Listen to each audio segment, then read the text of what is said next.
आपल्या महात्मा गांधी विद्यामंदिर संचलित कला व वाणिज्य महाविद्यालयामध्ये शिखांचे नवे धर्मगुरू ज्यांनी सामाजिक एकरूपतेसाठी 16व्या शतकामध्ये फार महत्त्वाचं काम केलेलं आहे ते ग्रंथ गुरु साहेब या ग्रंथामध्ये ज्यांच्या 21 काव्य पंक्ती किंवा ज्यांच्या कविता प्रसिद्ध आहे ते तेज बहादूर सिंह यांचे जे कार्य आहे ते समाजापर्यंत पोहोचावं या अनुषंगाने राज्य आणि केंद्र शासनाने त्यांच्या कार्याचा गौरव व्हावा या अनुषंगाने या उपक्रमाचं आयोजन करण्यात आलेलं आहे।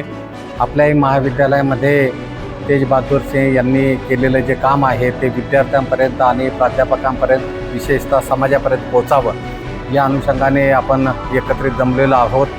त्यांनी 1621 ते 1675 हा त्यांचा कालखंड आहे आणि या कालखंडामध्ये औरंगजेबाची जी राजवट होते या राजवटीमध्ये सर्वसामान्य माणसावरती खूप अन्याय होत होता आणि त्याचबरोबर काश्मीरी पंडित जे आहे तेही सामाजिक द्वेष पसरत होते। अशा या कालखंडामध्ये सामाजिक एकरूपता आणि समाजाला मार्गदर्शक अशा प्रकारचं कार्य तेज बहादूर यांनी केलेलं आहे आणि या कार्याचं स्मरण व्हावं म्हणून त्यांना हिंद की चादर हा पुरस्कार त्या काळामध्ये देण्यात आलेला होता।